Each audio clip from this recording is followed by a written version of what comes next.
In Umesh Bisht's Pagglait, a newly widowed Sandhya feasts on Golgappe, befriends her husband's ex and runs away from her marital home.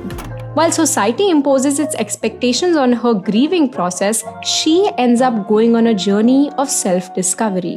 The Swaddle presents Recasting. A young widow has been cast as a tragic figure in Hindi cinema. We most commonly associate her with white sarees, broken bangles, and tear-stained cheeks. Even if she barely knows her husband, his death becomes a source of immense grief, mostly because she's lost her status as a married woman. She often becomes the victim of outdated traditions that force her to lead a life of deprivation.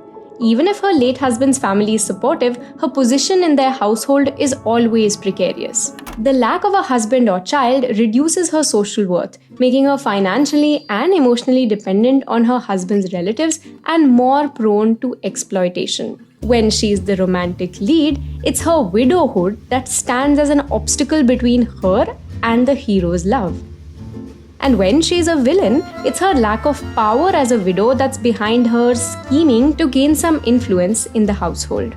In recent years, as more stories are getting told from women's perspective, we've seen narratives which subvert this tragic depiction of widowhood.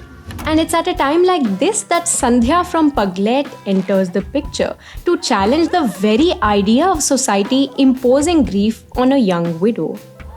When her husband, who she's been married to for 5 months, passes away, she faces similar expectations from society about the right way to grieve. But when we see Sandhya in conversation with her best friend Nazia, we realize that she truly feels no grief at her husband's passing. Her friends and family are baffled by her behavior, with a relative even rationalizing it as PTSD.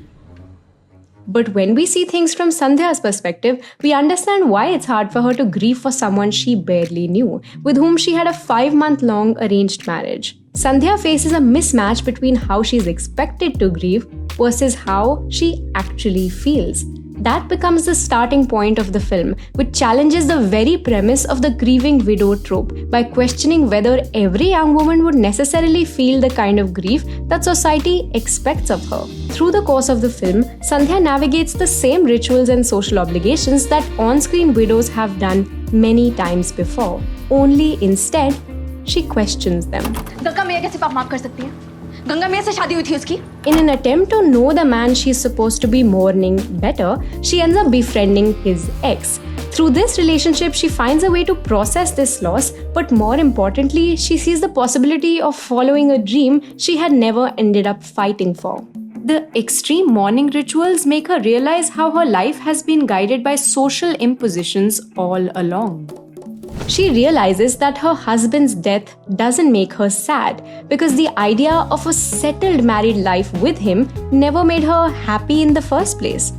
Widowhood becomes the freedom to finally reject the life her parents had imposed on her, one where an arranged marriage was seen as the only key to her happiness.